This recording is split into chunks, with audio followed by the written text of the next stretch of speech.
নমস্কার বন্ধুরা, welcome my Dutta house kitchen. আজকের রেসিপি লোটে মাছের বেগুন বাহার। এর জন্য আমাদের নিতে হবে বেশ পরিমাণে পেঁয়াজ বাটা, জিরে গুঁড়ো, লঙ্কা গুঁড়ো এবং হলুদ গুঁড়ো। এরপরে আমরা জল দিয়ে মশলাটাকে গুলে নিচ্ছি।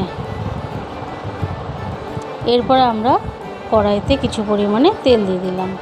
তেলটা একটু গরম হয়ে আসলে বেগুনটা হালকা করে আমরা ভেজে নেব। দেখুন বন্ধুরা, হালকা করে ভেজে নেওয়ার পরে আমরা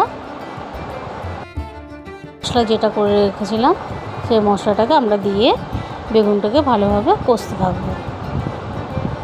দেখুন বন্ধুরা, এবার মশলা কষা হয়ে গেছে। কয়েকটা চেরা কাঁচা লঙ্কা দিয়ে দিয়েছি এবং লোটে মাছের টুকরোগুলোকে আমরা দিয়ে দিচ্ছি।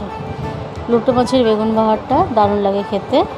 আপনারা এইভাবে বেগুন দিয়ে লোটে মাছ রান্না করবেন, খুব সুন্দর লাগবে খেতে। দেখুন বন্ধুরা, আমরা ভালোভাবে মশলার সঙ্গে বেগুন দিয়ে লোটে মাছটাকে ভালোভাবে আমরা কষিয়ে নিচ্ছি। এখানে জল দিতে হবে না, জল না দিলেও চলবে। মাছ থেকে একটা জল বেরোয় তার জন্য। আর এই রান্নাটায় আঁচটা বেশি দিতে হবে, কারণ না হলে সিমে আঁচে দিলে জল বেরিয়ে হয়ে যাবে। দেখুন বন্ধুরা, না জল দিলেও কত পরিমাণে জল বেরিয়ে আসছে।